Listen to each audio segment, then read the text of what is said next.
اگر ہم اللہ کے علاوہ کسی اور کی قسم کھاتے ہیں تو یہ بھی شرک ہوگا۔ اللہ کے نبی کی حدیث ہے جو غیر اللہ کی قسم کھاتا ہے وہ شرک کرتا ہے۔ ہمارے یہاں بات لوگ اپنی بیوی کی قسم کھا لیتے ہیں، بچے کے سر پہ ہاتھ رکھ کے بچے کی قسم کھا لیتے ہیں، کاروبار کرنے والے اپنی روزی روٹی کی قسم کھا لیتے ہیں۔ حرام ہے میرے بھائی، جائز نہیں ہے، شرک تک لے کے جاتی ہے یہ چیز۔ صرف اور صرف اللہ کی قسم کھا سکتے ہیں، حتیٰ کہ کھانے کعبہ کی قسم بھی نہیں کھا سکتے، کیونکہ کعبہ یہ اللہ کا گھر ہے، اللہ کی عبادت کی جگہ ہے۔ کھانے کعبہ یہ اس کی قسم کھانا جائز ہے۔ قرآن کی قسم کھا سکتے ہیں، کھا سکتے ہیں، لیکن قرآن کے اوپر ہاتھ رکھ کے قسم کھانے کا جو ہمارے یہاں چلن ہے وہ صحیح نہیں ہے۔ ایسے آپ اپنی گفتگو میں بول سکتے ہیں میں قرآن کی قسم کھاتا ہوں، کیونکہ قرآن اللہ کا کلام ہے، لیکن قرآن کو ہاتھ میں لے کر کے یا قرآن پر ہاتھ رکھ کے قسم کھانا یہ مناسب نہیں ہے، صحیح نہیں ہے۔ تو ہمیں اور آپ کو اجازت نہیں کہ ہم اللہ کے سوا کسی اور کی قسم کھائیں، لیکن اللہ تبارک و تعالی قسم کھا سکتا ہے جس چیز کی بھی چاہے۔ اب سوال یہ پیدا ہوتا ہے کہ اللہ قسم کیوں کھاتا ہے؟ بھئی ہم کیوں قسم کھاتے ہیں؟ ہمیں مولانا صاحب سے کوئی بات کہنی ہے، مثال کے طور پہ ہمیں اگر کہنا ہو، ابھی میرا پروگرام تھا کالی گنج میں، پچھلے مہینے آپ کے قریب میں ایک جگہ ہے کالی گنج، وہاں میرا پروگرام تھا، کچھ مجبوریوں کی وجہ سے میں نہیں آ پایا۔ اب ہوتا کیا ہے، اگر مقرر کا نام اشتہار میں ہے اور مقرر نہیں آیا کسی بھی مجبوری کی وجہ سے، تو جلسے والوں کے اوپر الزام لگتا ہے کہ آپ نے جھوٹ موٹ میں نام دیا تھا، آپ نے مقرر سے بات نہیں کی تھی۔ بھئی یہ مناسب بات نہیں ہے، مجبوری آ سکتی۔ اگر میں کالی گنج کے پروگرام میں نہیں آ پایا اس کا مطلب یہ نہیں کہ میں نے دھوکہ دے دیا یا ان لوگوں نے آپ کو دھوکہ دے دیا۔ کسی کے ساتھ کبھی بھی کوئی بھی مجبوری آ سکتی، لیکن مجھے بعد میں معلوم ہوا کہ لوگ بڑے ناراض ہیں، بڑے غصے میں ہیں۔ تو جب سامنے والا ہماری بات کے بارے میں شک کرتا ہے تب ہم قسم کھاتے ہیں تاکہ اس کو یقین آ جائے کہ ہاں صاحب میں سچ بول رہا ہوں۔ سوال یہ ہے کہ کیا اللہ تعالیٰ اس لیے قسم کھا رہا ہے کیونکہ اللہ کی بات پر ہمیں اور آپ کو یقین نہیں ہے؟ نعوذ باللہ۔ اللہ کو اپنی بات منوانے کے لیے قسم کھانے کی ضرورت نہیں ہے۔ وَمَنْ أَصْدَقُ مِنَ اللَّهِ قِيلًا وَمَنْ أَصْدَقُ مِنَ اللَّهِ حَدِيثًا۔ اللہ سے بڑھ کر کے سچی بات کس کی ہو سکتی ہے؟ اللہ تعالیٰ کی ہر بات سچی ہے، اللہ کو اپنی بات منوانے کے لیے قسم کھانے کی کوئی ضرورت نہیں ہے۔ قسم کھانے کی ضرورت تو ہمارے اور آپ کے جیسے انسانوں کو پڑتی ہے۔ اب سوال یہ پیدا ہوتا ہے جب اللہ کی ہر بات سچی ہے تو اللہ قسم کیوں کھا رہا ہے؟ اللہ قسم اس لیے کھا رہا ہے، یہ بتانے کے لیے قسم کھا رہا ہے کہ میں آگے جو بات کہنے جا رہا ہوں وہ بہت زیادہ امپورٹنٹ ہے، بہت زیادہ اہم ہے، بہت زیادہ ضروری ہے۔ اے میرے بندو، میں قسم کھا کے تم کو بتا رہا ہوں جو تمہارے بات کرنے کا انداز ہے، جب تم اپنی بات کو مضبوط کرنے کے لیے قسم کھاتے ہو، میں تمہاری بات چیت کے انداز کو اپناتے ہوئے میں قسم کھا رہا ہوں تاکہ تم آگے والی بات کی اہمیت کو سمجھو، اس کے امپورٹنس کو سمجھو، اس کے مہتو کو سمجھو۔ ولا زمانے کی قسم۔ اب یہاں ایک چیز اور سمجھ لیجیے، ہم اور آپ بات چیت میں ایک بات بولتے ہیں زمانہ بڑا خراب ہو گیا ہے، نہیں بولنا چاہیے۔ ہم کہتے ہیں ہمارا ٹائم بڑا خراب چل رہا ہے، یہ نہیں بولنا چاہیے۔ ہم کہتے ہیں اپنا ٹائم آئے گا، یہ بھی نہیں بولنا چاہیے۔ ہم یہ کہتے ہیں بڑا برا دور چل رہا ہے، یہ بھی نہیں بولنا چاہیے، اس لیے کہ دور اور حالات اور زمانہ اس کو چلانے والا اللہ تعالیٰ ہے۔ اگر ہمارے اوپر بری آفتیں، ہمارے اوپر برے حالات اگر آ رہے ہیں، آفتیں آ رہی ہیں، مصیبتیں آ رہی ہیں، پریشانیاں آ رہی ہیں، ہم اپنے گریبان میں جھانکیں، ہم اپنا جائزہ لیں، ہم اپنے اعمال کو ٹٹولیں، ہم اپنے ضمیر کے اندر جھانک کر کے دیکھیں ہم سے کہاں خطا ہو رہی ہے۔ ہم یہ بلیم نہ کریں کہ حالات بہت خراب چل رہے ہیں، زمانہ بہت خراب چل رہا ہے۔ زمانہ خراب نہیں ہوتا، زمانے والے خراب ہوتے ہیں۔ زمانہ خراب نہیں. اسی لیے اللہ کے نبی فرماتے لا تسبوا الدہر، اے میرے صحابہ تم کبھی زمانے کو گالی نہ دینا، اس لیے کہ اللہ تعالیٰ خود زمانہ ہے. فَإِنَّ اللَّهَ هُوَ الدَّهْرُ، اللہ تعالیٰ تو خود زمانہ ہے، زمانے کو چلانے والا اللہ تعالیٰ ہے. هُوَ الَّذِي يُقَلِّبُ اللَّيْلَ وَالنَّهَارَ، رات اور دن کو پھیرنے والا اور دن اور تاریخ کو پلٹنے والا اور دنیا کے نظام کو چلانے والا، رات و دن کو چلانے والا تو اللہ تعالیٰ ہے. جب تم زمانے کو گالی دیتے ہو تو انڈائریکٹلی تم نعوذ باللہ اللہ کو برا بھلا کہتے ہو. اس لیے خبردار زمانے کو گالی نہ دینا، کبھی زمانے کو گالی نہ دینا. زمانہ ہی، وقت ہی تو ہماری پونجی ہے میرے بھائی. انسان کی زندگی سے گزرا ہوا ایک منٹ کبھی واپس نہیں آ سکتا، اتنا قیمتی ہوتا ہے یہ وقت، یہ زمانہ. آج انسان جوان ہے، سوچتا ہے یار یہ مولوی لوگ کا تو کام ہے تقریر کرنا، مزے لے لو، آج جوانی ہے گل چھرے اڑا لو. مگر معاف کیجئے گا، موت جب آئے گی نا یہ پوچھ کے نہیں آئے گی کہ آپ 30 سال کے ہیں کہ 40 سال. کورونا آیا تب پوچھ کے نہیں آیا، تب 25 سال کے ہو گے 35 سال کے. قبرستان میں جب جنازے آپ اٹھاتے ہیں جا کے دیکھ لو، اگر 60 اور 65 اور 70 سال والوں کے جنازے آپ اٹھاتے ہیں تو 18-20 سال کے جوانوں کے جنازے بھی آپ اٹھاتے ہیں، 5 سال کے بچوں کے جنازے بھی آپ اٹھاتے ہیں اور 70 سال کے بوڑھوں کے جنازے بھی آپ اٹھاتے ہیں. اس لیے ٹائم کی قدر کرو میرے بھائی. اللہ زمانے کی قسم کھا کے ہمیں اور آپ کو بتا رہا ہے کہ ٹائم بڑی قیمتی چیز ہے، وقت بڑی قیمتی چیز ہے. اسی لیے اللہ کے نبی فرماتے ہیں اغتنم خمسا قبل خمس، 5 چیزوں کی قدر کرو، 5 چیزوں کو غنیمت سمجھو، 5 چیزوں کی ویلو کو سمجھو 5 چیزوں کے آنے سے پہلے. شبابک قبل حرمک، اپنی جوانی کی قدر و قیمت کو سمجھو اپنے بڑھاپے کے آنے سے پہلے.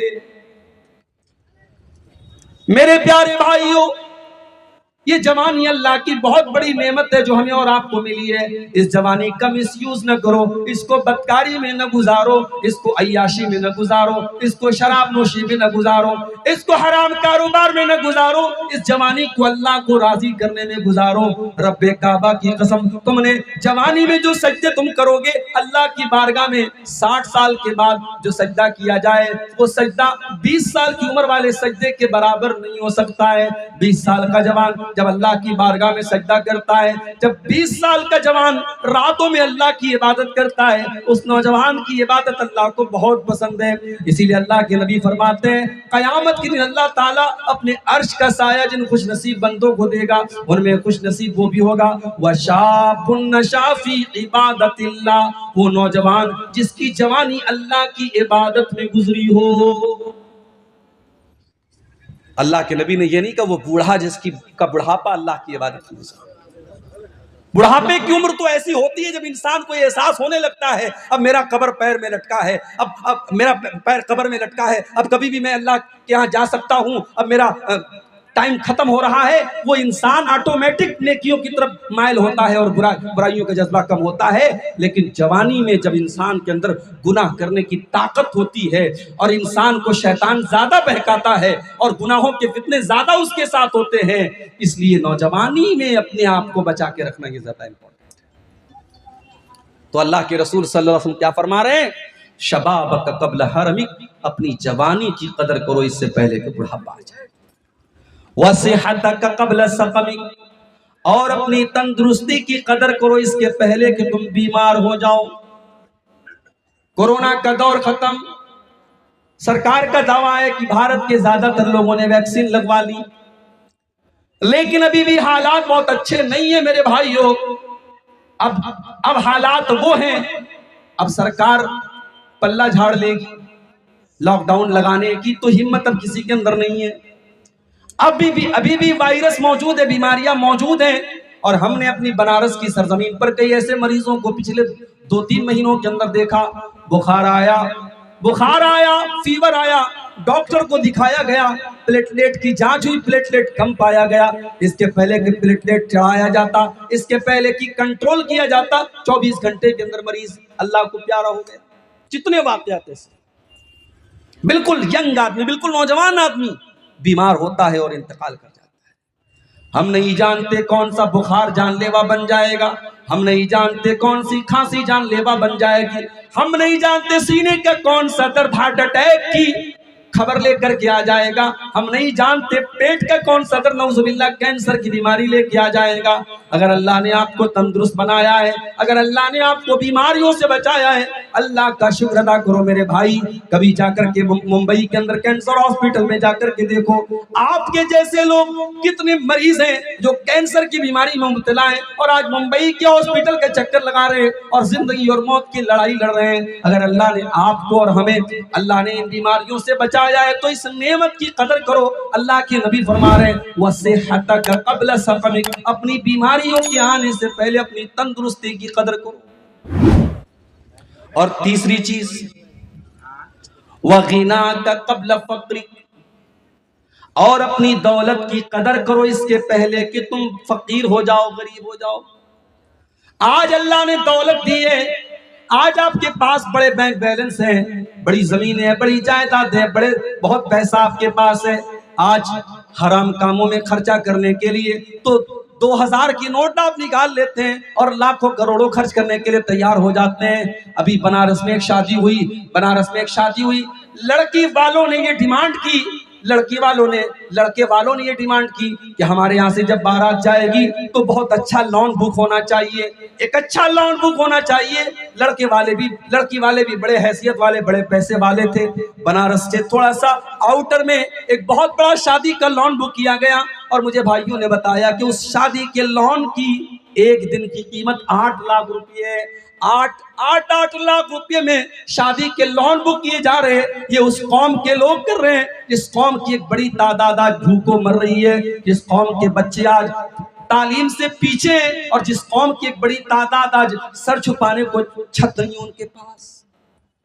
دولت ہے تو اڑا لو، مزے لے لو میرے بھائی، مگر اللہ کو حساب دینا پڑے گا۔ دولت کی قدر کرو، اگر اللہ نے آج دولت دی ہے اس دولت کا مس یوز مت کرو۔ بہت سارے نیکی کے راستے ہیں، بہت سارے غریب بچے ہیں، بہت ساری یتیم بچے ہیں، بہت ساری بیوائیں ہیں، بہت سارے ادارے ہیں جہاں آپ کے مال کی ضرورت ہے، آپ حرام راستوں پہ خرچ کر رہے ہیں۔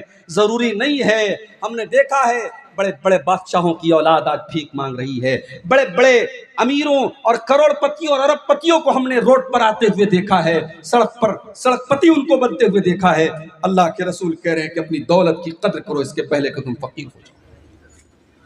اور چوتھی چیز وَفَرَاغَكَ قَبْلَ شُغْلِكَ، اپنے ٹائم کی قدر کرو اس کے پہلے کہ تم بزی ہو جاؤ۔ آج اگر آپ کے پاس 5 منٹ کا ٹائم بھی فری ہے تو اس فری ٹائم کو ٹائم پاس نہ کرو۔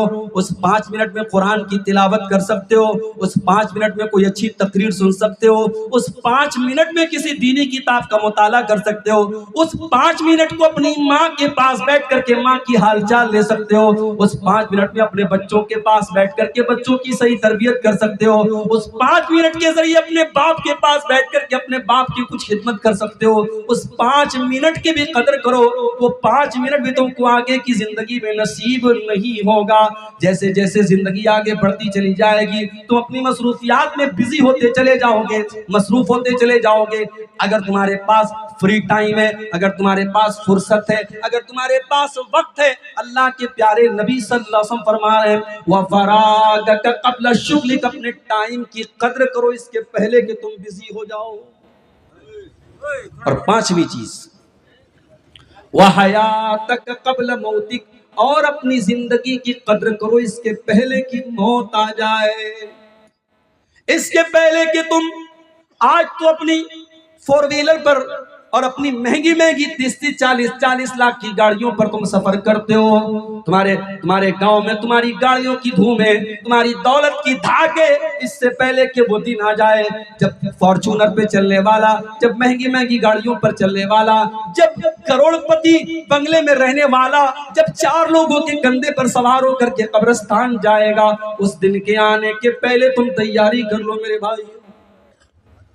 کبھی رات کا سفر آپ نے کیا ہوگا، کار سے آپ سفر کر رہے ہیں، رات کا ٹائم اور جنگل سے آپ کی کار گزر رہی ہے میرے بھائیوں، کبھی رات کے اس سفر میں اپنے کار کی لائٹوں کو بجھا کر کے دیکھو، جب چاروں طرف اندھیرا ہو اور آپ جنگل کے بیچ میں آپ کی کار کھڑی ہو آپ کو کتنا ڈر محسوس ہوگا، آپ کو کتنا بھیانک لگے گا۔ میرے بھائیوں کل قبر کے اندر بھی ہم اسی حالات سے دو چار ہوں گے۔ اس قبر میں نہ ماں آئے گی، نہ باپ آئے گا، نہ اولاد آئے گی، نہ رشتہ دار آئیں گے، سارے کے سارے لوگ ہمارے مرنے کے بعد بڑے آنسو بہائیں گے، ہمیں نہلائیں گے، کفنائیں گے اور قبرستان میں لے جا کر کے مٹی میں ڈال دیں گے اور مٹی دے کر کے ہاتھ جھاڑ کے چلے جائیں گے اور کہیں گے لحد تک آپ کی تعظیم کر دی، اب آگے آپ اور آپ کے اعمال جانے، یہاں تک آپ کی تعظیم کر دی، اب آگے آپ کے اعمال جانے۔ میرے بھائیوں اس قبر کے اندھیرے میں اللہ کے فرشتے آپ کے پاس آئیں گے اور آپ کے عمل کے حساب کے ساتھ یا تو قبر میں عذاب ہوگا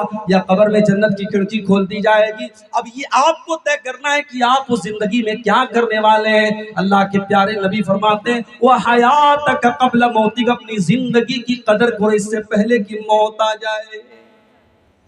تو زمانے کی قسم کھا کر کے اللہ تعالیٰ نے زمانے کی اہمیت ہمیں اور آپ کو بتائی۔ اور ایک اور ترجمہ اس کا کیا گیا وَالْعَصْرِ، عصر کے ٹائم کی قسم یا عصر کی نماز کی قسم۔ پانچوں ٹائم کی نمازوں میں عصر کی نماز کی بڑی اہمیت ہے۔ جس طریقے سے فجر کی نماز کی بڑی اہمیت ہے اسی طریقے سے عصر کی نماز کی بڑی اہمیت ہے۔ عام طور سے فجر کے ٹائم بھی آدمی سویا رہتا ہے اور عصر کے ٹائم بھی جب دوپہر میں انسان قیلولہ کرتا ہے، آرام کرتا ہے، تو عصر کے ٹائم بھی اپنی نیند کو قربان کر کے اس کو عصر پڑھنا پڑتا ہے۔ اس لیے اللہ قرآن میں کہتا ہے حافظوا علی الصلوات والصلاۃ الوسطی، میرے بندو تم نمازوں کی حفاظت کرو اور خاص طور سے بیچ والی نماز یعنی عصر کی نماز کی حفاظت کرو، عصر کی نماز کی پابندی کرو۔ وقوموا للہ قانتین، اور نماز میں سکون کے ساتھ اللہ کے سامنے کھڑے رہو۔ عصر کی نماز کی بڑی اہمیت ہے میرے بھائی۔ یہی عصر کی نماز تھی جو جنگ خندق کے موقع پر جب اللہ کے نبی صلی اللہ علیہ وسلم کافروں کے ساتھ، مشرکوں کے ساتھ جب لڑ رہے تھے، جنگ کر رہے تھے، ان سے اپنا ڈیفنس کر رہے تھے، اور اسی میں آپ کی عصر کی نماز قضا ہو گئی یہاں تک کہ سورج غروب ہو گیا۔ تو اللہ کے رسول کو اتنا غصہ آیا، اتنا ناراض ہوئے آپ کہ آپ عام طور سے بد دعا نہیں کرتے تھے، مگر آپ کی عصر کی نماز قضا ہوئی تو آپ کو اتنا غصہ آیا کہ آپ نے بد دعا دیتے ہوئے فرمایا ملأ اللہ بیوتہم وقبورہم نارا، اللہ تعالیٰ ان کافروں کی قبروں کو اور ان کے گھروں کو جہنم کی آگ سے بھر دے۔ شغلونا عن الصلاۃ الوسطی، ان کی وجہ سے ہماری عصر کی نماز قضا ہو گئی، ان کی وجہ سے عصر کی نماز ہم ٹائم سے نہیں پڑھ پائے، اللہ ان کے گھروں کو اور ان کی قبروں کو جہنم کی آگ سے بھر دے۔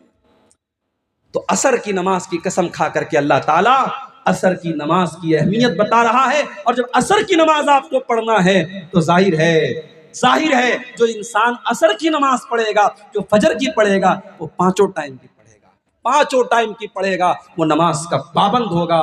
مگر افسوس کی بات ہے مسجدیں آج ہر گاؤں میں ہیں، اور ایک نہیں چار مسجدیں ہیں۔ میں کسی گاؤں میں جاتا ہوں، لوگ کہتے ہیں مولوی صاحب یہاں 4 مسجدیں ہیں، ایک جامع مسجد ہے، 4 وقتیہ مسجد ہے، لیکن آپ فجر کی نماز میں چلے جائیے، جلسے میں ہزاروں کی بھیڑ ہے، اسی گاؤں کے ہزاروں لوگ موجود ہیں جلسے میں، اور فجر کی نماز میں چند لوگوں کے سوا کوئی نظر نہیں آتا ہے۔ میرے بھائیوں نماز کی پابندی نہ کر کے ہم اور آپ اگر اپنے آپ کو قرآن و حدیث پہ چلنے والا کہتے ہیں، اہل حدیث کہتے ہیں اور موحد کہتے ہیں اور قرآن و حدیث پہ چلنے والا کہتے ہیں، تو تف ہے ہم پر کہ ہم کس منہ سے اپنے آپ کو اہل حدیث کہتے ہیں۔ میرے بھائیوں دعویٰ کرنا آسان ہے، اس دعوے پر عمل کرنا مشکل کام ہے۔ اگر اہل حدیث ہم کہتے ہیں تو ہمیں اور آپ کو کم سے کم اس نبی کی آخری وصیت کا خیال رکھنا چاہیے۔ اللہ کے نبی کی آخری وصیت کیا تھی؟ الصلاۃ وما ملکت ایمانکم، آپ نے اپنی امت کو وصیت کی تھی نماز کی پابندی کرنا، تو اللہ تعالیٰ نے عصر کی قسم کھا کر کے ہمیں نماز کی اہمیت بتائی۔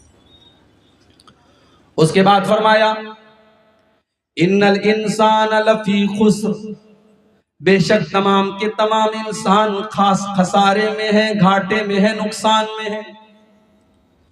سوال یہ پیدا ہوتا ہے اڈانی جی تو بہت پیسہ کما رہے ہیں، امبانی جی تو بہت پیسہ کما رہے ہیں، اسرائیل جیسا ملک آج دنیا کو ناکو چنے چبوا رہا ہے، یہ تو ایمان والے نہیں ہیں، یہ تو مومن نہیں ہے، یہ تو نیک عمل کرنے والے نہیں ہیں، کوئی ظالم ہے، کوئی فاسق ہے، کوئی فاجر ہے، کوئی حرام خور ہے، کوئی مشرک ہے، یہ لوگ تو دنیا میں بڑی دولت کما رہے ہیں۔ اور اللہ کیا کہہ رہا ہے؟ ان الانسان لفی خسر، بے شک تمام کے تمام انسان خسارے میں ہیں۔ اس کا مطلب یہ ہوا، یہاں خسارے کا مطلب وہ خسارہ نہیں جو ہم سمجھ رہے ہیں۔ ہو سکتا ہے دنیا میں وہ انسان دولت کما لے، وہ بلڈنگیں بنا لے، وہ نام کما لے، وہ شہرت کما لے، وہ سب کچھ حاصل کر لے، مگر حقیقت میں وہ گھاٹے میں ہے، کیونکہ قیامت کے دن وہ گھاٹے میں ہوگا۔ اصل کامیابی یہ نہیں ہے کہ آپ کے پاس دنیا کی دولت آ جائے اور دنیا کا عیش و آرام آ جائے۔ اصل کامیابی یہ ہے کل اللہ کی بارگاہ میں یہ فیصلہ ہو جائے میرا یہ بندہ جہنم میں نہیں جائے گا، جنت میں جائے گا۔ فَمَنْ زُحْزِحَ عَنِ النَّارِ وَأُدْخِلَ الْجَنَّةَ فَقَدْ فَازَ۔ کل قیامت کے دن جس کو اللہ تعالیٰ جہنم کی آگ سے بچائے گا اور جس کو جنت میں ڈالے گا وہی کامیاب ہوگا۔ میرے بھائیوں، ان الانسان لفی خسر، اللہ فرماتا ہے کہ تمام کے تمام انسان گھاٹے میں ہیں۔ یعنی جو چار چیزیں میں بیان کرنے جا رہا ہوں، اگر یہ چار چیزیں تم نے اپنے اندر پیدا نہیں کی تو ہو سکتا ہے تم دنیا کے اعتبار سے تو فائدے میں اور پروفٹ میں رہو گے، لیکن آخرت میں تم خسارے میں رہو گے۔ اچھا ایک چیز اور بتاؤں، آپ لوگ کھیتی کرتے ہیں، کسان لوگ ہیں، آپ کو سمجھنے میں آسانی ہو۔ کھیتی کا ایک پروسیس ہوتا ہے، اس میں بہت محنت لگتی ہے، بہت کچھ کرنا پڑتا ہے۔ اس کے بعد بھی اگر جب پیداوار کے ملنے کا ٹائم ہو، جب ہمیں اپنی محنت کا پھل ملنے کا ٹائم ہو اور اس کے بعد کوئی ایسی مصیبت آ جائے، سوکھا پڑ جائے، بارش ہی نہ ہو، یا بارش اتنی زیادہ ہو کہ فصل تباہ ہو جائے، تو ہمارے بھارت میں، ہمارے ملک میں جو لاکھوں کسان ہر سال آتم ہتیا کرتے ہیں، سوسائڈ کرتے ہیں، خودکشی کرتے ہیں، وہ کیوں کرتے ہیں؟ کیونکہ اس کھیتی کے لیے بیچارے بڑی محنت کرتے ہیں، اس میں اپنا کیپٹل لگاتے ہیں، اپنی پونجی لگاتے ہیں، بینک سے لون لے کر کے وہ کھیتی میں انویسٹ کرتے ہیں، اور اس کے بعد اگر سوکھا پڑ جائے، بارش نہ ہو یا بارش زیادہ ہو جائے، سیلاب آ جائے اور کھیتی تباہ ہو جائے، تو وہ کسان لاچار ہو جاتا ہے۔ اور چونکہ اس نے بینک سے لون لیا تھا، بیاج پر اس نے لون لیا تھا، اب اسے یہ نظر آتا ہے یہ بیاج میں کیسے دوں گا، میری تو پوری پونجی ختم ہو گئی، تو وہ خودکشی کا راستہ اپناتا ہے، جو کہ حرام ہے۔ بیاج پر لون لینا بھی حرام ہے اور خودکشی کرنا بھی حرام ہے، مگر یہ قدم وہ اٹھاتا ہے اور مایوس ہو کر کے اٹھاتا ہے۔ کیوں؟ کیونکہ وہ دیکھتا ہے کہ میری محنت کا پھل مجھے نہیں ملتا ہے۔ میرے پیارے ساتھیوں، کل قیامت کے دن بھی سب سے زیادہ خسارہ اٹھانے والے کون لوگ ہوں گے؟ قرآن کا 15واں پارہ کھولیے، اللہ تعالیٰ فرماتا ہے سورہ کہف کے اندر، قُلْ هَلْ نُنَبِّئُكُمْ بِالْأَخْسَرِينَ أَعْمَالًا الَّذِينَ ضَلَّ سَعْيُهُمْ فِي الْحَيَاةِ الدُّنْيَا وَهُمْ يَحْسَبُونَ أَنَّهُمْ يُحْسِنُونَ صُنْعًا۔ اے نبی آپ بتا دیجئے کہ سب سے زیادہ خسارہ اٹھانے والے اور سب سے زیادہ نقصان اٹھانے والے کون لوگ ہیں؟ الذین ضل سعیہم فی الحیات الدنیا، جن کا دنیا کا سارا عمل برباد ہو جائے گا، جتنا عمل وہ کر کے آئے ہیں وہ سارا کا سارا عمل برباد ہو جائے گا، اور وہ سمجھتے رہے کہ ہم بہت نیک عمل کر کے آئے ہیں۔ یہ کون لوگ ہوں گے؟ فرمایا اولئک الذین کفروا بآیات ربہم ولقائہ، یہ وہ لوگ ہوں گے جنہوں نے اپنے رب کی آیتوں کا انکار کیا ہوگا، جنہوں نے قیامت کے دن کا انکار کیا ہوگا، ان کے سارے عمل برباد ہو جائیں گے۔ تو سب سے بڑا خسارہ میرے بھائیو قیامت کے دن کا خسارہ ہے۔ اور کوئی یہ نہ سمجھے کہ صاحب ہم تو مسلمان ہیں، ہمارا تو بیڑا پار ہے، ہم تو لا الہ الا اللہ کہنے والے ہیں، مشرک خسارے میں ہوگا، کافر خسارے میں ہوگا، ہم تو مسلمان ہیں، ہم تو لا الہ الا اللہ محمد رسول اللہ پڑھنے والے ہیں۔ میرے بھائیو، اگر مومن بھی ہے لیکن اس کا کردار صحیح نہیں، اس کا عمل صحیح نہیں ہے، تو وہ بھی نقصان میں ہوگا قیامت۔ اللہ نے فرمایا سورہ زمر کے اندر، وَاتَّبِعُوا مَا أُنزِلَ إِلَيْكُم مِّن رَّبِّكُم، میرے بندو تم اپنے رب کی شریعت کی پیروی کرو، مِن قَبْلِ أَن يَأْتِيَكُمُ الْعَذَابُ بَغْتَةً وَأَنتُمْ لَا تَشْعُرُونَ، اس کے پہلے کہ اللہ کا عذاب اچانک آ جائے اور تمہیں پتہ نہ چلے۔ أَن تَقُولَ نَفْسٌ يَا حَسْرَتَ عَلَىٰ مَا فَرَّطتُ فِي جَنبِ اللَّهِ، قیامت کا دن ہوگا، انسان کہے گا اے کاش میں نے اللہ کے احکام کے سلسلے میں لاپرواہی نہ کی ہوتی، میں نے کوتاہی نہ کی ہوتی۔ یا حسرت علی ما فرطت فی جنب اللہ وان کنت لمن الساخرین۔ انسان کل قیامت کے دن کہے گا میں اللہ کا مذاق اڑانے والوں میں سے تھا، میں اسلام کا مذاق اڑانے والوں میں سے تھا، آج میرا کتنا برا انجام ہو گیا۔ او تقول لو ان اللہ ہدانی لکنت من المتقین۔ انسان کہے گا اے اللہ کاش تو نے مجھے بھی ہدایت دی ہوتی اور میں بھی متقی لوگوں میں سے ہوتا۔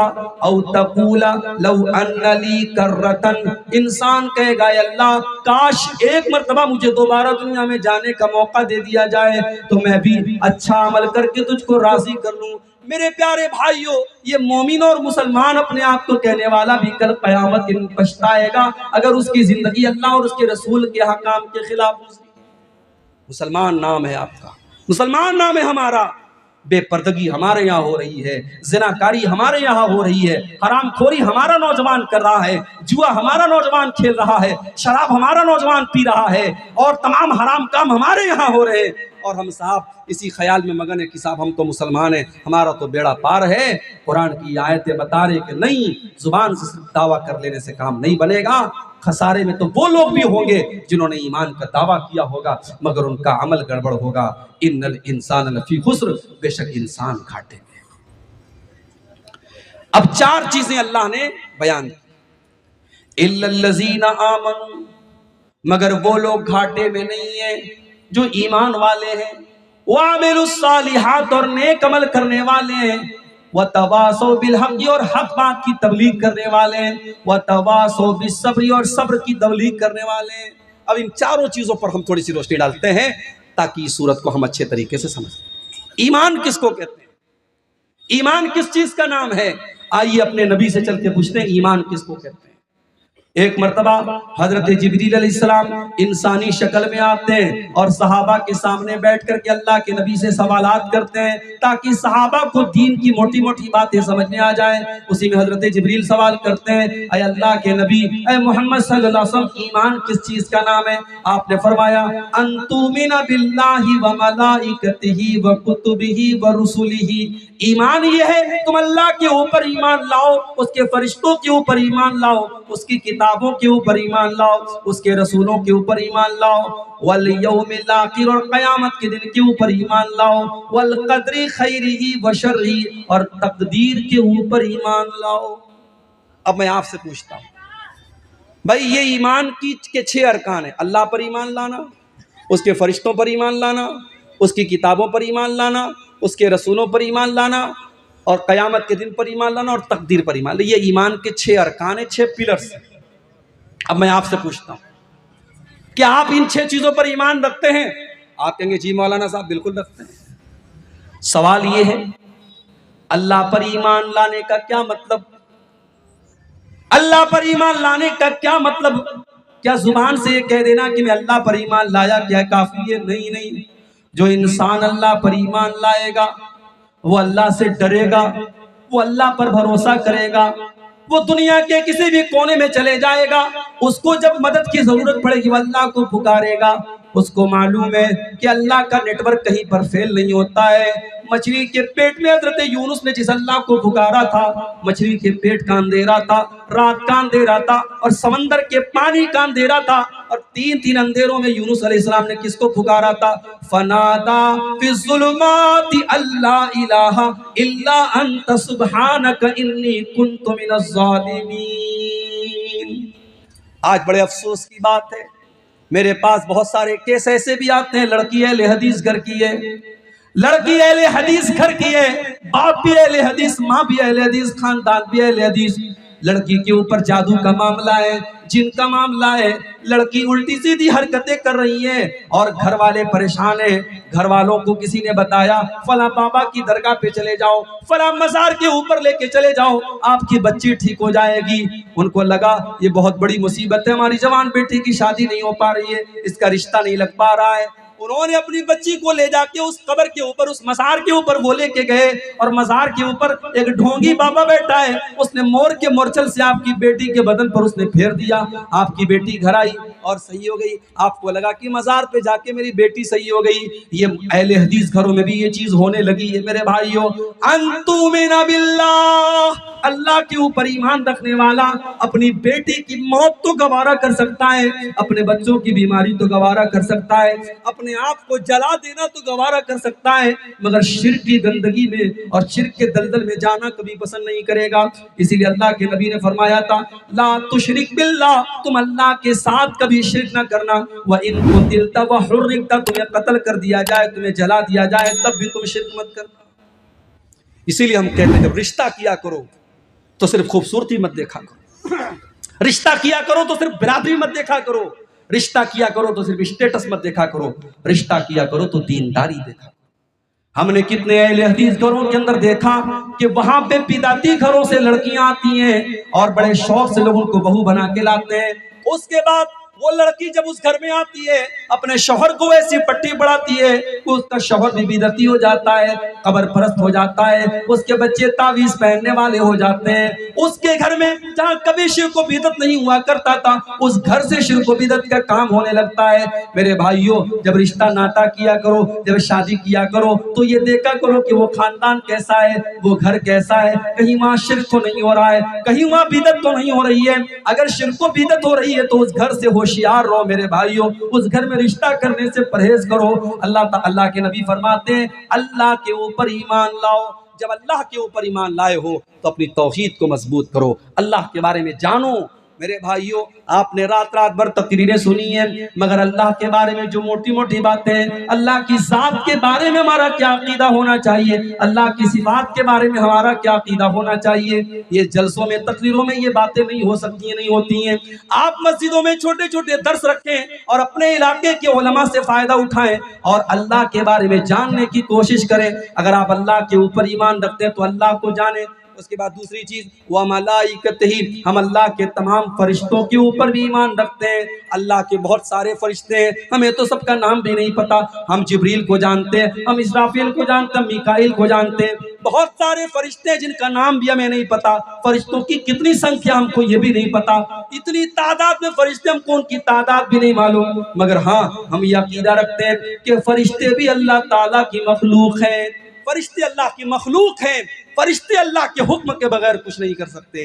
ایک مرتبہ ایک تعویذ ہمارے ایک دوست نے پہنا ہوا تھا، میں نے ان کو سمجھایا بجھایا تو انہوں نے تعویذ اتار دیا۔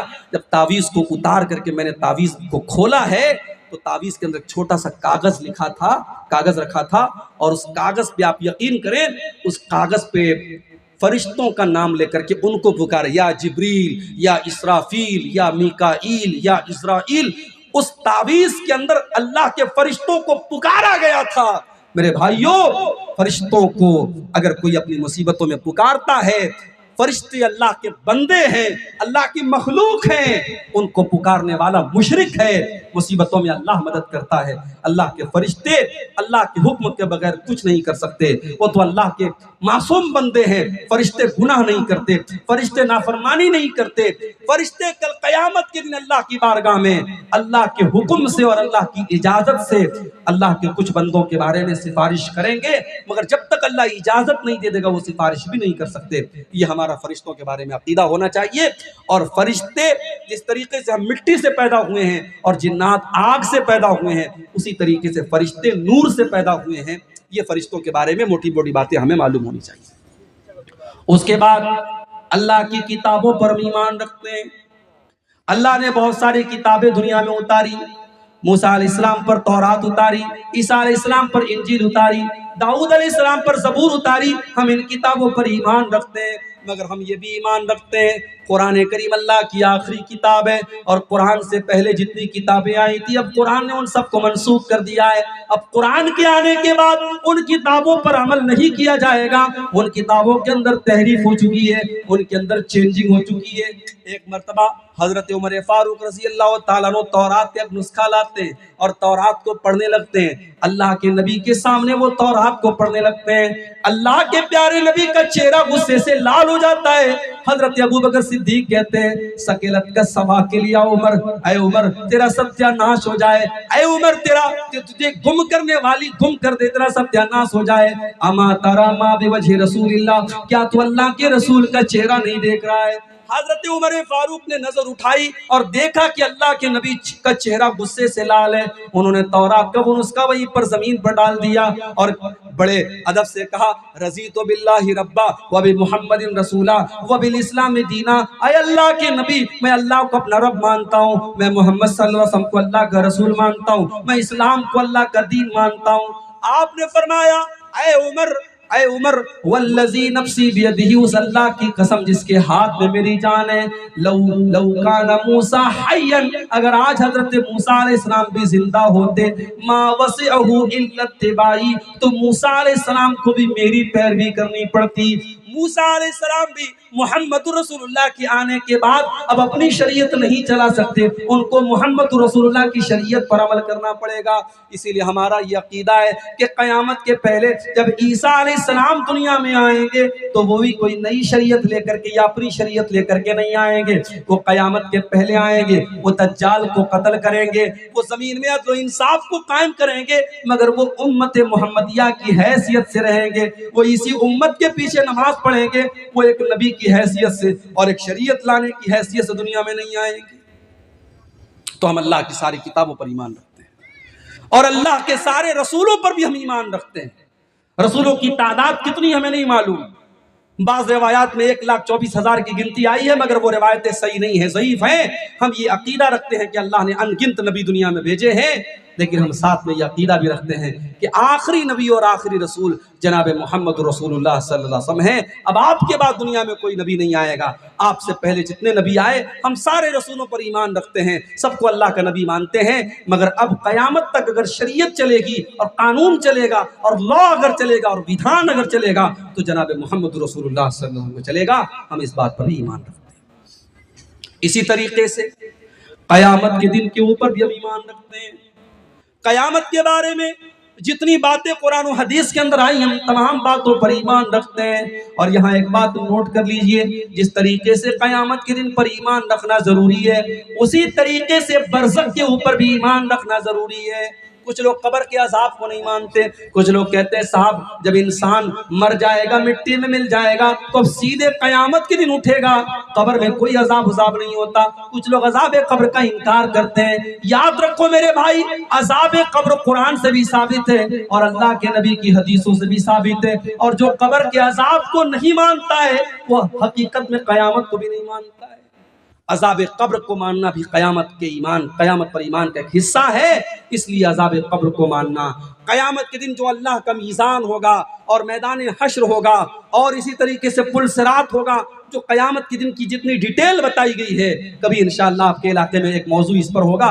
قیامت کے دن کی تمام تفصیلات پر ہم بات کریں گے.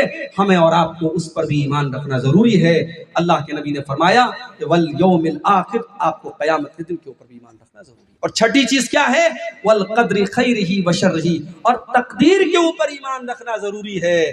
ہر انسان کی تقدیر اس کے پیدا ہونے کے پہلے ہزاروں سال پہلے لکھی جا چکی ہے. اور جب انسان اپنی ماں کے پیٹ میں ہوتا ہے اور 4 مہینے کا 120 دن کا ہوتا ہے، اللہ کے پیارے نبی فرماتے ہیں بچے کی تقدیر لکھ دی جاتی ہے. اس کا عمل، اس کی روزی روٹی، اس کی عمر، وہ جنتی ہوگا کہ جہنمی ہوگا، نیک نصیب ہو، خوش نصیب ہوگا کہ بد نصیب ہوگا، سب کچھ اس کی ماں کی پیٹ میں ابھی ہے، ابھی باہر نہیں نکلا ہے، لکھ دیا گیا ہے.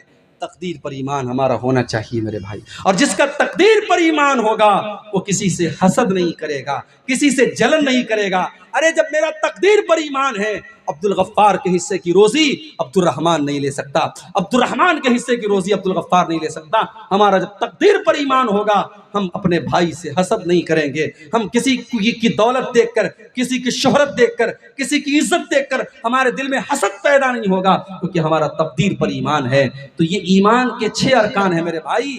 اللہ تعالیٰ کہہ رہا ہے الا الذین آمنوا، اگر آپ کو گھاٹے سے بچنا ہے، قیامت کے دن نقصان سے بچنا ہے، تو آپ کو اپنے اندر ایمان پیدا کرنا پڑے گا. اور ایمان ہی ہمارا کیپٹل ہے میرے بھائی، ایمان ہی ہماری پونجی ہے۔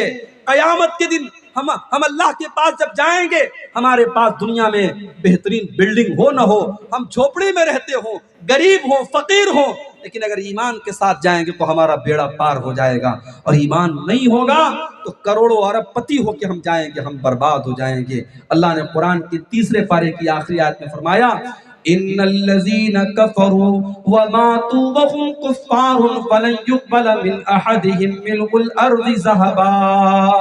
جو لوگ کفر کی حالت میں دنیا سے چلے جائیں گے، ایمان کے بغیر دنیا سے چلے جائیں گے، اور اسی حالت میں ان کو موت آ جائے گی، کل قیامت کے دن وہ زمین بھر کے سونا بھی اگر لے کے آ جائیں گے تو اللہ تعالیٰ زمین بھر کے سونا بھی ان کا قبول نہیں کرے گا۔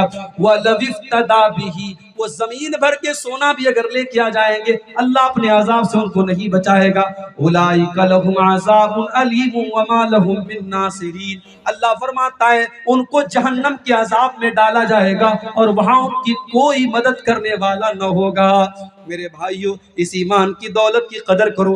اللہ نے ہمیں اور آپ کو ایمان والا بنایا، اللہ نے توحید پر چلنے والا بنایا، اسلام پر چلنے والا بنایا۔ اس ایمان کی دولت کی قدر کرو، اور یہ بھی نوٹ کر لو ایمان گھٹتا اور بڑھتا بھی ہے۔ ایمان گھٹتا اور بڑھتا ہے، جیسے موبائل میں چارجنگ ہوتی ہے، 100% چارجنگ ہے تو موبائل برابر کام کرتا ہے، چارجنگ کم ہوتی ہے موبائل کی بیک لائٹ سلو ہو جاتی ہے، موبائل سلو کام کرنے لگتا ہے۔ جس طریقے سے موبائل کی چارجنگ گھٹتی اور بڑھتی ہے، ہمارے ایمان کی چارجنگ بھی گھٹتی اور بڑھتی ہے۔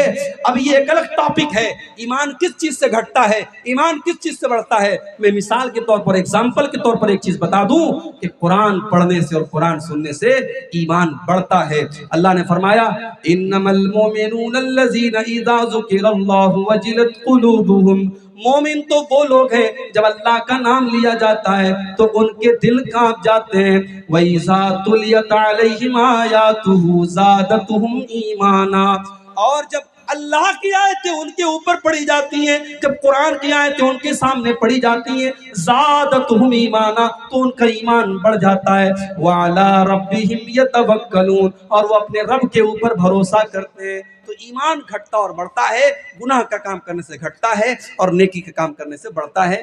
ایمان کے بارے میں یہ موٹی موٹی باتیں آپ سمجھ لیں۔ اس کے بعد دوسری چیز کیا ہے؟ وَعَمِلُوا الصَّالِحَاتِ، اگر خسارے سے بچنا ہے، نقصان سے بچنا ہے تو اللہ کہہ رہا ہے نیک عمل کرنے والے بن جاؤ۔ نیک عمل کس کو کہتے ہیں؟ ہمارا بہت بڑا طبقہ ایسا ہے جو ربیع الاول کے مہینے میں جلوس نکالتا ہے، مجھے نہیں معلوم کٹیہار میں نکلتا ہے کہ نہیں نکلتا ہے۔ ایک مرتبہ مالدہ میں کلیا چک میں میرا پروگرام تھا اور اتفاق سے 12 ربیع الاول کی تاریخ تھی۔ میں یقین مانے مالدہ سے کلیا چک کا راستہ مشکل سے 1 گھنٹے کا 1.5 گھنٹے کا راستہ ہوگا، اس راستے کو کراس کرنے میں کئی گھنٹے لگے، پورا راستہ جام ہے، نوجوان لڑکے چمکدار کپڑا پہن کر کے، لڑکیاں بھی ہیں لڑکے بھی ہیں، اور جھوم رہے ہیں، بڑے بڑے ڈی جے بج رہے ہیں اور بڑے بڑے جھنڈے گاڑیوں پر لگے ہیں اور لائن سے گاڑیاں چل رہی ہیں، اور الصلاۃ والسلام علیک یا رسول اللہ کے نعرے بلند ہو رہے ہیں، اور یہ سب کس نام پہ ہو رہا ہے؟ دین کے نام پہ ہو رہا ہے، یہ سب دین کے نام پر ہو رہا ہے، اور کرنے والا یہ سمجھ کے کر رہا ہے صاحب ہم بہت بڑا نیک کام کر رہے ہیں۔ یاد رکھو میرے بھائیو، جس کام کو دنیا والے نیک عمل کہیں وہ نیک عمل نہیں ہے، جس کو ہمارے بڑے بڑے لوگ نیک عمل کہیں وہ نیک عمل نہیں ہے۔ نیک عمل کس کو کہتے ہیں؟ اللہ نے فرمایا قرآن کے 16ویں بارے میں سورہ کہف کی آخری آیت میں اللہ نے فرمایا فَمَنْ كَانَ يَرْجُو لِقَاءَ رَبِّهِ فَلْيَعْمَلْ عَمَلًا صَالِحًا، جو اپنے رب سے ملاقات کرنا چاہتا ہے، جو اللہ سے ملنا چاہتا ہے، جو جنت میں جانا چاہتا ہے، وہ ایسا عمل کرے جو شریعت کی نظر میں نیک عمل ہو۔ وَلَا يُشْرِكْ بِعِبَادَةِ رَبِّهِ أَحَدًا، اور اپنے عمل میں وہ اللہ کے ساتھ کسی کو شریک نہ کرے۔ پتہ یہ چلا کہ ہمارا عمل نیک عمل کب ہے؟ جب اس کے اندر 2 چیزیں پائی جائیں۔ نمبر 1، ہمارا عمل قرآن و حدیث کے مطابق ہو، اور نمبر 2، اس میں ہم اللہ کے سوا کسی اور کو شریک نہ کریں۔ اگر دکھاوا ہے، اگر ریاکاری ہے تو ہمارا عمل جتنا بھی خوبصورت عمل ہو اللہ کیا برباد ہو جائے گا۔ میرے بھائیوں، اس لیے ہم بدعت کے بھی خلاف ہیں اور شرک کے بھی خلاف ہیں۔ وعمل الصالحات میں دونوں کا رد ہے۔ ہمیں نیک عمل کرنا ہے، ہمیں وہ عمل کرنا ہے جو خالص اللہ کے لیے کیا گیا ہو، اور وہ عمل کرنا ہے جس پر اللہ کے پیارے نبی کی مہر لگی ہو۔ 2:30 بجے ختم کرنا ہے۔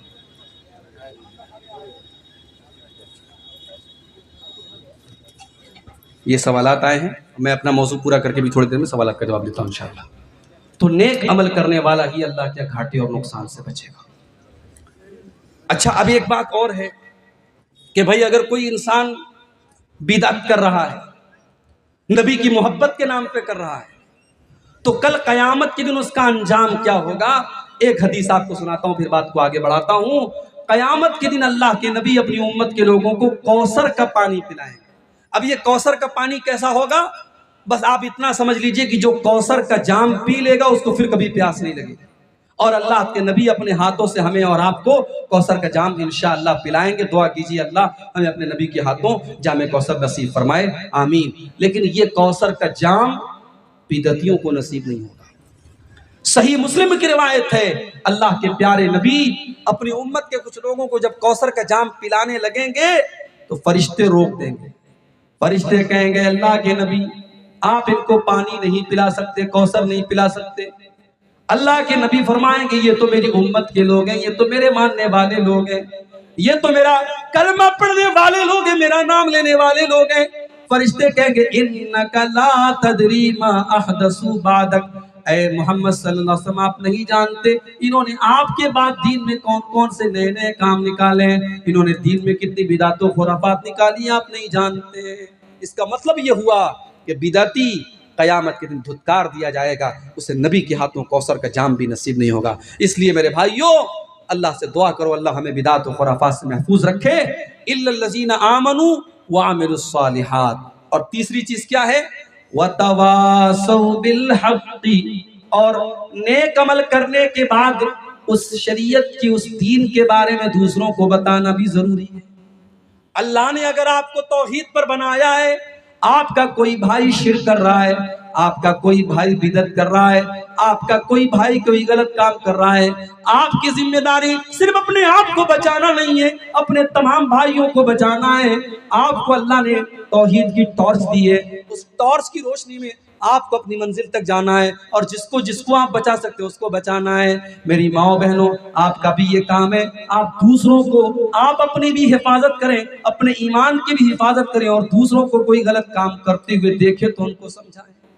اللہ نے فرمایا والمؤمنون والمؤمنات بعضهم اولیاء بعض، مومن مرد اور مومن عورتیں ایک دوسرے کے مددگار ہوتے ہیں۔ یأمرون بالمعروف، وہ نیکیوں کا حکم دیتے ہیں، وینہون عن المنکر، اور برائیوں سے روکتے ہیں۔ نیکی کا حکم دینا اور برائی سے روکنا یہ صرف مولوی لوگوں کا کام نہیں ہے، آپ کا ہم سب کا کام ہے۔ کوئی برائی دیکھیں، اگر زبان سے روک سکتے زبان سے روکیں، ہاتھ سے روک سکتے ہاتھ سے روکیں، ہاتھ سے نہیں روک سکتے زبان سے روک سکتے زبان سے روکیں، زبان سے بھی نہیں روک سکتے تو کم سے کم دل میں برا جانیں، اور یہ ایمان کا سب سے کمزور حصہ ہے۔ تو حق بات کی تبلیغ کرنا اور حق بات کو ایک دوسرے تک پہنچانا یہ بھی بہت ضروری کام ہے۔ مگر ایک بات یہاں پہ سمجھ لیجیے، جب آپ حق بات بتائیں گے تو کچھ لوگ آپ کے خلاف بھی ہو جائیں گے، آپ کے کچھ دوست آپ سے دشمنی بھی کرنے لگیں گے، تو صبر بھی کرنا پڑے گا۔ اس لیے آگے اللہ نے فرمایا وَتَوَاصَوْا بِالصَّبْرِ، جب حق بات کی تبلیغ کرو گے تو صبر بھی کرنا پڑے گا۔ تو جب تم حق بات دوسروں کو بتاؤ تو صبر کی تلقین بھی کرو، خود بھی صبر کرو، سامنے والے سے کہو کہ دیکھو بھائی یہ دین کا معاملہ ہے، تم کو صبر سے کام لینا پڑے گا۔ میرے بھائیوں، اور آج کے دور میں تو ہمیں قدم قدم پہ صبر کی ضرورت پڑے گی۔ میری پیاری ماں بہنوں، مارکیٹ میں چلی جاؤ، بازار میں چلی جاؤ، جب آپ پردے میں اور نقاب میں نکلو گی تو گھورنے والے آپ کو گھوریں گے اور تانا مارنے والے آپ کو تانا ماریں گے۔ اتنے تانے ایک بے حیا اور بدچلن لڑکی کو نہیں سننے پڑیں گے، اپنے جسم کی نمائش کرنے والی عورتوں کو لوگ سر اور آنکھوں پر بٹھائیں گے، ان کی تعریف کریں گے، اور نقاب پوش اور باپردہ عورت کو لوگ گالیاں دیں گے۔ میری پیاری بہن، آپ کو وہاں پہ صبر سے کام لینا پڑے گا۔ میرے نوجوان بھائیوں، جب آپ اپنے آپ کو گناہوں سے بچانے کی کوشش کریں گے، اپنے دامن کو زناکاری اور بدکاری سے بچائیں گے، آپ کے کچھ دوست تانا دیں گے، ارے تو تو بڑا پرانے دور کا آدمی ہے، تو تو حالات اور زمانے سے بہت پیچھے چل رہا ہے، دیکھ فلانے کی تو اتنی گرل فرینڈز ہیں، فلانے کی تو اتنی لڑکیوں سے دوستی ہیں، اس کے موبائل پر تو فلاں فلاں کے نمبر ہے، فلاں فلاں کے ویڈیوز ہیں۔ آپ کو آپ کو صحیح راستے پر چلتا ہوا دیکھ کر بھی لوگ آپ کو تانے ماریں گے اور آپ کو برا بھلا کہیں گے، اس وقت بھی آپ کو صبر کی ضرورت پڑے گی۔ وَتَوَاصَوْا بِالصَّبْرِ، آپ کو وہاں پر بھی اللہ کے دین پر قائم رہنا پڑے گا اور صبر سے کام لینا پڑے گا۔ صبر بڑا وسیع لفظ ہے میرے بھائی، صبر کے اوپر بھی ہمیں اور آپ کو بہت غور کرنے کی ضرورت ہے۔ اور آج کے موجودہ دور میں جب دین پر عمل کرنے والا اور دین پر چلنے والا پوری دنیا میں اجنبی بن چکا ہے، اس دور میں تو صبر کی ہمیں قدم قدم پہ ضرورت پڑے گی۔ اللہ کے نبی فرماتے ہیں یاتی علی الناس زمان الصابر فیہم علی دینہ کالقابض علی الجمر، ایک ایسا زمانہ بھی لوگوں کے اوپر آنے والا ہے جب دین کے اوپر ڈٹا رہنے والا اور دین کے اوپر جمع رہنے والا اتنا مشکل اس کے لیے ہو جائے گا جیسے اپنے ہاتھوں میں انگارہ۔ آپ کا بھائی ہے، بینک سے لون لے کر کے کاروبار کر رہا ہے، بیاج پر پیسہ لے کر کے کاروبار کر رہا ہے، اور آپ کی بیوی آپ سے کہہ رہی ہے ارے دیکھو وہ تو اتنا پیسہ لے کے کام کر رہا ہے، تم کیوں نہیں کرتے ہو؟ آپ پریشانی اٹھا رہے ہیں، آپ کی بیوی آپ کو سمجھا رہی ہے تم بھی سود اور بیاج کا لین دین کیوں نہیں کرتے ہو؟ لیکن یہاں پر آپ کو اللہ کے دین پر صبر کرنا ہے، اللہ کے دین پر ڈٹے رہنا ہے۔ میرے پیارے بھائیوں، جب آپ کو لگے کہ دین بڑا مشکل ہو چکا ہے اور دین پر عمل کرنا بڑا مشکل ہو چکا ہے تو نبی اکرم کی سیرت کو پڑھ لیا کرنا اور نبی کے صحابہ کی زندگیوں کو پڑھ لیا کرنا۔ ہم ان سے بڑے تو نہیں ہو گئے، ہم ان سے زیادہ نرم و نازک تو نہیں ہو گئے۔ جب ہمارے نبی نے پتھر کھائے ہیں، ہمارے نبی کے صحابہ نے قربانیاں دی ہیں، ہم تو ان کے مقابلے میں کچھ نہیں کر رہے ہیں۔ اگر اللہ کے دین پر چلنے میں کچھ مصیبتیں ہمارے سامنے آ جائیں، کچھ پریشانیاں ہمارے سامنے آ جائیں، کچھ کانٹے ہمارے راستے میں آ جائیں تو ہم صبر سے کام لے لیں اور اپنے نبی کے صحابہ کو یاد کر لیں، اپنے نبی کی زندگی کو یاد کر لیں کہ انہوں نے اللہ کے دین کے لیے کیا کیا جھیلا ہے۔ میرے پیارے ساتھیوں، اللہ قرآن میں کہتا ہے احسب الناس ان یترکوا ان یقولوا آمنا وهم لا یفتنون، اے لوگو کیا تم نے یہ سمجھ رکھا ہے کہ زبان سے یہ کہہ دینے کے بعد کہ ہم ایمان لے آئے، ہم مسلمان ہو گئے، تم کو چھوڑ دیا جائے گا؟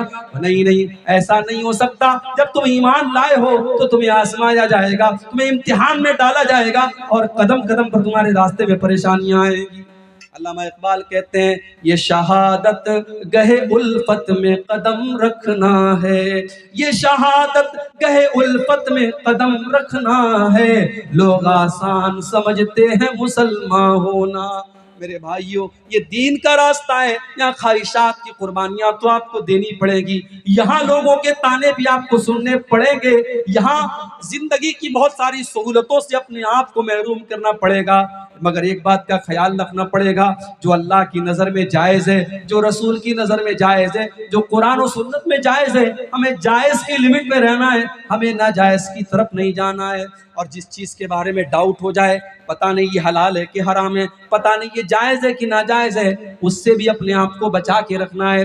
اللہ کے پیارے نبی فرماتے ہیں الحلال بین والحرام بین وبینہما امور مشتبہات، اے میری امت کے لوگوں، حلال بالکل کلیئر ہے اور حرام بالکل کلیئر ہے، اور حلال اور حرام کے بیچ میں کچھ چیزیں ایسی ہیں جو ڈاؤٹ والی ہیں، جو شک والی ہیں، تو جو ان سے اپنے آپ کو بچا لے گا فقد استبرأ لدینہ وعرضہ، اس نے اپنے دین کو بچا لیا، اپنی آبرو کو بچا لیا۔ بچا لو اپنے آپ کو، صبر سے کام لو میرے بھائی، اس دور میں صبر کی ضرورت پڑے گی۔ اور صبر جو ہوتا ہے وہ 3 طریقے کا ہوتا ہے، اس کو نوٹ کر لو، کہیں دماغ کے کسی کونے میں بٹھا لو۔ صبر کیا ہوتا ہے؟ 3 طریقے کا ہوتا ہے، الصبر علی المأمور، الصبر عن المحظور، الصبر علی المقدور۔ ایک ہوتا ہے اللہ کے حکم پر صبر کرنا، نماز پڑھنا ہے، صبح 4:30 بجے فجر کی اذان ہو رہی ہے، سردی کا موسم ہے، ٹھنڈا پانی ہے، رضائی میں کمبل میں ہم لیٹے ہوئے ہیں اور مؤذن کی آواز آتی ہے الصلاۃ خیر من النوم، نماز نیند سے بہتر ہے۔ مؤذن کی آواز آپ نے سنی، سردی کی پرواہ نہ کی، رضائی کی پرواہ نہ کی، اپنی نیند کی پرواہ نہ کی، اپنے بستر کو چھوڑا، ٹھنڈے ٹھنڈے پانی سے وضو کیا اور آ کر کے 2 رکعت سنت پڑھی اور 2 رکعت فرض پڑھی۔ میرے بھائیوں، سردی میں، گرمی میں، بارش میں اور موسم میں نماز پر ڈٹے رہے، اس کو کہتے ہیں صبر علی المامور، اللہ کے حکم پر صبر کرتے رہنا، ڈٹے رہنا، جمے رہنا۔ اور صبر کی دوسری قسم ہے الصبر عن المحظور، کہ گناہوں سے اپنے آپ کو بچا لینا۔